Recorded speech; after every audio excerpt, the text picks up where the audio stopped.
In this narrated PowerPoint, we're going to review the small angle formula. Remember that there are many other opportunities to practice this if you look through the course materials. On the formula sheet, we can see that the small angle formula is near the top. Here is the small angle formula. Please excuse my bad circling. You see that the small angle formula has a constant in it, 206,265, and this is a conversion factor that makes sure that your answer in angular diameter will always be in seconds of arc. Angular diameter is how large the object appears. It's an angle in seconds of arc. The linear diameter is the actual diameter, the actual size of the object, and the distance is, well, it's the distance. So there are three variables: the angular diameter, the linear diameter, and the distance. You have to be given two of these three, and you solve for the third. Remember that the 206,265 is to make sure that the angular diameter is in seconds of arc. If the angular diameter is not given in seconds of arc, what do you need to do? That's right, you need to convert it to seconds of arc. Well, what about the linear diameter and the distance? It turns out that it doesn't matter what units those are in, as long as they are in the same units. They both have to be in kilometers, or light years, or AUs, or miles, or inches. Well, we really won't do it in inches.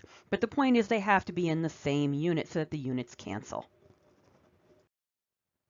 So here's a standard problem. What would be the angular diameter of the sun, actual diameter 1.4 times 10 to the 6th kilometers, as seen from the nearest star, Proxima Centauri, 1.3 parsecs away? So here I've written for you again the small angle formula. Now, how do we know that this is a small angle formula problem? Well, look at what you're given and what you're asked for. You're asked to find the angular diameter. You're given the actual diameter, that's the linear diameter, and you're given the distance. The only formula on the formula sheet that has all three of these variables together is the small angle formula. So, if we match up here in purple, the linear diameter is the actual diameter, 1.4 times 10 to the 6th kilometers. The distance, I've highlighted here in green, is 1.3 parsecs. We need to solve for the angular diameter. So again, this becomes a cross-multiplying problem. If we cross-multiply, the angular diameter times the distance equals the linear diameter times 206,265. We then divide both sides by the distance, so the angular diameter is the linear diameter times 206,265 divided by the distance. But don't grab your calculator just yet. Remember that we have to check our units. Notice that the actual diameter, the linear diameter, is given in kilometers, and the distance is given in parsecs. So they are not the same. They will not cancel, so we have to convert. Now, it doesn't really matter which one you convert into which. You're given the conversion factors to go either way. So I've circled the two conversion factors that we have here that are going to be germane to this problem.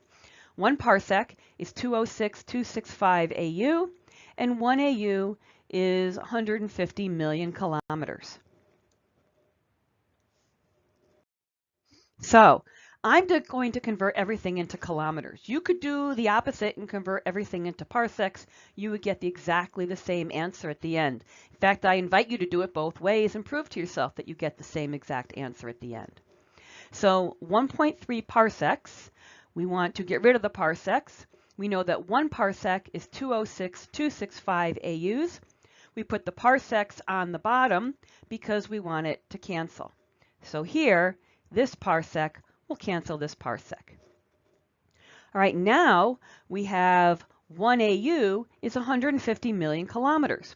Well, we want the AUs to cancel, so we have to put the AUs on the bottom and the 150 million kilometers on top.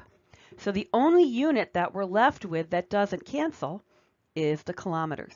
So now you grab your calculator, you multiply 1.3 times 206,265 times 150 million, and you end up with this really hideously large number.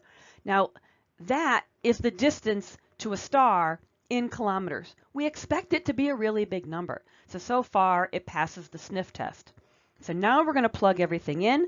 The angular diameter in seconds of arc is our linear diameter, 1.4 million kilometers, times the 206,265, divided by the 4.02 times 10 to the 13th kilometers, and we get this answer, 7.18 times 10 to the negative 3 seconds of arc.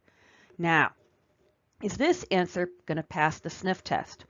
We're trying to figure out how big the sun would look, what its angular diameter would be, as seen from another star that's, well, this is trillions of kilometers away. Don't you expect that the sun would look really, really tiny? Isn't that what our answer says? So yes, our answer does pass the sniff test.